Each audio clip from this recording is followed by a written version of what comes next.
I'll have this in a size 6, please. Why 4 months wait for luggage wasn't unreasonable, and why flight training should include being shot at. I'm Vicky Ferrer, and you're watching FullFlap.tv.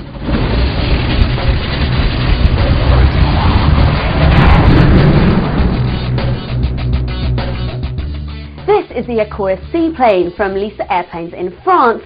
It's an impressive looking aircraft, but this is what really caught our attention. They haven't even finished proving this one yet, and they're already talking about building a 6-seater turbine-powered version.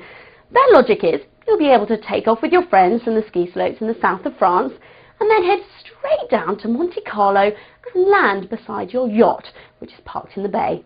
You have got a yacht, haven't you? I mean, I know I do. What's interesting though is that they are not the only people going for larger turbine aircraft right now. In fact, the firm say they had even been considering building their own light jet. Have you ever had to wait for your luggage? US Airways passengers had to wait 4 months for their luggage from one flight, but then you can kind of understand. They were the passengers of flight 1549 that landed in the Hudson. Why did they have to wait 4 months? Because investigators needed all the luggage to dry first so they could check that the airplane wasn't overweight when it took off. There's always an excuse, isn't there? Last week I brought you up to speed with the RV6. Also, being a woman, something very important to me when I fly is lots of room for luggage.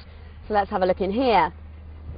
Quite a good little space, and as I can put up to 60 pounds of stuff in here, I should be alright. All I need now is someone to take me up. Ah, perfect! Hi there, Dave, how are you doing? Yeah, not too bad. So what can I expect going up today? You're going to really enjoy this. It's going to be a nice flight today. Can't wait, let's get going.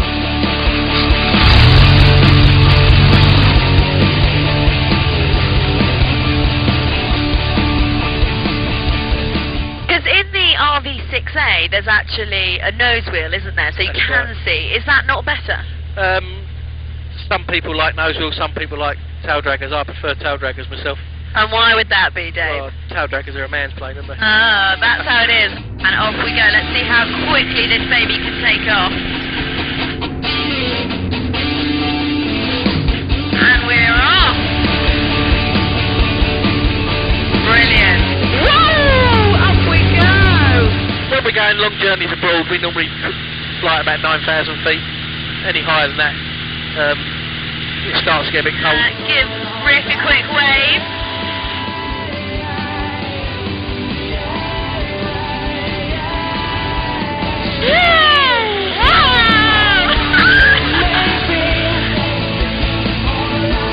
You recommend the RV6 plane as a good one to go out in? Absolutely, yeah. It's fast. It's reasonably economical because of how fast you're going. It's comfy, you can fly in and out of quite small strips, so it's perfect really. I also took a ride in an RV8 doing aerobatics, so I'll bring that to you soon too. We also did this last week. There are a lot of differences between European training and American training, so how do you combine the two together in the most efficient way and get the benefits of both worlds? Well, there is a partnership which we're going to find out about now which does exactly that. Let's start off by talking to you, Willem, from Guest Air. Now, what is your part in this partnership and how does this work for students coming in? Well, the idea here is that we want to give the students the opportunity to take advantage of the best things of JAA and the FAA world. So what we do is, since we're based in Europe, we have a screening process, we have a selection process, but actually after the students pass that selection and screening process, if they opt to go for the route, the FAA JAA route that we now have together, they go to Delta in the United States, get their basic flight part done, and after that we finish the last part of it to have them also get the JAA licenses on that, so that they would finish their course with both FAA and JAA qualifications. A lot of people that haven't got interested in all this yet or really read the stuff up about it are probably going to say, well, how can there be any difference? An airline pilot is an airline pilot. So what is it about FAA training? Well, you're right. An airline pilot's an airline pilot, and that's one of the philosophies that we both work well together. Whether you're a pilot flying in the United States, in Europe, in Asia, Australia, you should all be trained in flying with the same skill set and the same knowledge base. So one thing we're looking at working together is all the regulators have similar rules and procedures, but each one's got something that they do a little bit better than the other. So what we're taking here is we're taking the strengths of the European JAA program, the strengths of the FAA program, and combining them so we can actually have the world-class pilot coming out of our joint program. Right, this is it. It's time for AeroExpo London. The great thing about this is that it may share the same name with the Prague event 2 weeks ago, but this will have a whole new set of exhibitors. We hope to be getting airborne this time, and I'm hoping to be there too, so do come and say hello. We're still finalising the exact show that we're going to be doing, but it should be even better than Prague. Well, I'm going to be in it, so of course it will be. As always, we'll have all the details about our plans in our members' email, and we might even have a note on the player on whatever website you're watching the show on now. The only thing I want to know is, what do you want to know? Let me know what questions you'd like me to ask at vicky@fullflap.tv.